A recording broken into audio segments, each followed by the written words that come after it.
नमस्कार। जय खम, जय भोजपुरी।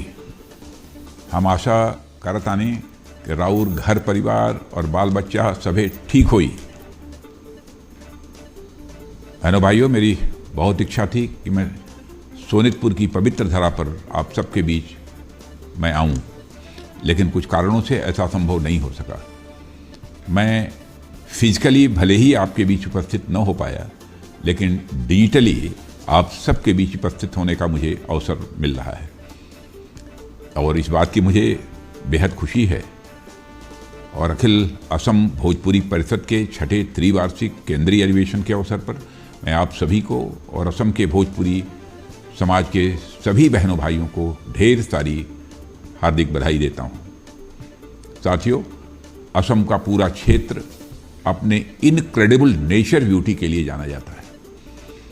जो भी एक बार असम आता है वह भले ही असम से चला जाए, लेकिन असम उसके अंदर से नहीं जाता है। कई सारे तो ऐसे लोग हैं जो असम में आकर असम के ही होकर रह जाते हैं। इसका सबसे बड़ा उदाहरण तो हमारा भोजपुरी समाज ही है। भोजपुरी भाषी हमारे साथियों की एक बड़ी संख्या असम में मौजूद है और मुझे बताया गया है कि भोजपुरी समाज के लगभग 36 लाख लोग असम के अलग अलग क्षेत्रों में रह रहे हैं। अखिल असम भोजपुरी परिषद लगातार असम के भोजपुरी समाज के लोगों के कल्याण के लिए कार्य भी कर रहा है। मैं परिषद को उसके कल्याणकारी कार्यों के लिए हार्दिक बधाई देता हूं और भविष्य के लिए भी उन्हें अपनी तरफ से ढेर सारी शुभकामनाएं भी देता हूं। साथियों, एक लंबा समय गुजर गया जब इस समाज के पूर्वज लोग असम में आए थे। भोजपुरी समाज के हमारे साथी 2 पीढ़ी, 3 पीढ़ी और कई लोग तो 4-5 पीढ़ियों से असम में रह रहे हैं।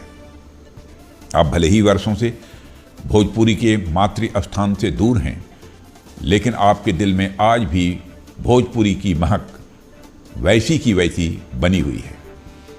यदि इतिहास को देखा जाए तो आप भले ही यहाँ काम की तलाश में मजबूरी में आए थे या फिर लाए गए थे, लेकिन धीरे धीरे असम के साथ आपका ऐसा लगाव होता गया कि आप यहीं के होकर रह गए। साथियों, अंग्रेजों के ज़माने से ही आप लोग न सिर्फ असम में रह रहे हैं, बल्कि असम के विकास में अपना भरपूर योगदान दे रहे हैं। असम के चाय बागानों की खुशबू अगर भारत भर में या भारत से बाहर फैलती है तो उसमें बहुत बड़ा योगदान हमारे भोजपुरी समाज का ही है। अपने नेचुरल ब्यूटी के लिए हमेशा जाना जाता रहा। असम आज यदि इंफ्रास्ट्रक्चर डेवलपमेंट के लिए जाना जा रहा है तो इसमें भी मैं समझता हूं कि हमारे भोजपुरी समाज का एक बहुत बड़ा योगदान है। साथियों, सिर्फ असम के ही नहीं बल्कि पूरे भारत भर के विकास में भोजपुरी समाज से जुड़े हमारे लोगों ने जो काम किया है, जो योगदान दिया है, वह अपने आप में बेमिसाल है। वैसे भी हमारा भोजपुरी समाज भारत को ऐसे हीरे देने के लिए जाना जाता है जिन्होंने कला, संस्कृति, साहित्य और भी न जाने किन किन क्षेत्रों में अपना लोहा मनवाया है। आप साहित्य के क्षेत्र में देखें तो श्री भिखारी ठाकुर जी और श्री महेंद्र मिश्र जी का नाम मुझे याद आता है। कला के क्षेत्र में देखें तो शारदा सिन्हा जी और भरत शर्मा जी जैसे लोक गायकों का मुझे स्वाभाविक रूप से स्मरण आता है, जिन्होंने पूरे भारत भर में अपनी प्रतिभा का परिचय दिया।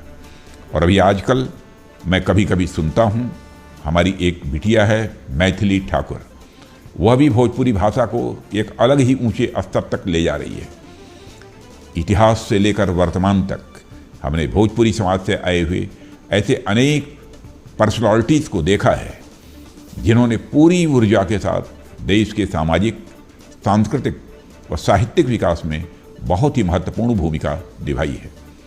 जिस ऊर्जा के साथ हमारे भोजपुरी समाज के लोगों ने देश के विकास में अपनी भूमिका निभाई है, उसकी प्रशंसा भारत में ही नहीं बल्कि भारत से बाहर भी होती है। साथियों, जब मैं आपके अंदर की ऊर्जा की बात कर रहा हूँ तो मुझे इससे संबंधित एक उदाहरण स्वाभाविक रूप से याद आ रहा है। आयरलैंड के एक भाषाविद रहे जॉर्ज अब्राहम ग्रियर्सन, अंग्रेजों के समय भारत में उन्होंने कई सारे रिसर्च रिलेटेड काम किए थे। इस दौरान उन्होंने भोजपुरी भाषा के बारे में भी अच्छी खासी रिसर्च की थी। उनकी एक बात है जो मैंने कहीं पढ़ी थी, मैं उसे आप लोगों से साझा करना चाहूँगा। भोजपुरी भाषा और इसे बोलने वाले हमारे साथियों के बारे में ग्रियर्सन ने कहा था कि Bhojpuri is the practical language of an energetic race, अर्थात भोजपुरी एक ऊर्जावान वर्ग की व्यवहारिक भाषा है। साथियों, मुझे लगता है उनकी इस बात से हम सब सहमत होंगे, क्योंकि भोजपुरी समाज में जो ऊर्जा है वो अद्भुत है। आपकी सबसे बड़ी खासियत यही है कि आप जहाँ भी जाते हैं वहाँ के लोगों को भी अपना बना लेते हैं, और यह विशेषता असम में भी हमें देखने को मिलती है, जहाँ एक तरफ भोजपुरी समाज के लोग उत्साह के साथ बिहू मनाते हैं, तो वहीं असम में भी उत्साह के साथ छठ और होली जैसे त्यौहार भी मनाए जाते हैं। दुनिया भर में ऐसे अनेक देश हैं जहाँ पर हमारे भोजपुरी समाज के लोगों का अच्छा खासा प्रभाव है। एक प्रसिद्ध शायर का एक शेर मुझे याद आ रहा है, जहाँ रहेगा वहीं रोशनी लुटाएगा, किसी चिराग का अपना मकान नहीं होता। हमारा भोजपुरी समाज वही चिराग है जिसका कोई एक मकान नहीं है, बल्कि अनेक मकान हैं। आप जहाँ भी गए हैं, आपने अपनी प्रतिभा से और अपनी मेहनत से वहाँ अपना परचम लहराया है, वहाँ अपनी रोशनी आपने लुटाई है। साथियों, मैं इस बात से भली भांति अवगत हूँ कि असम के भोजपुरी समुदाय के समक्ष कुछ चुनौतियाँ भी हैं, और मुझे याद है जब मैं गृह मंत्री था तब भी आपकी कुछ समस्याएं मेरे समक्ष लाई गई थी, जिस बारे में मैंने तब के मुख्यमंत्री श्री सर्बानंद जी सोनोवाल से बातचीत करके उसका निराकरण किया था।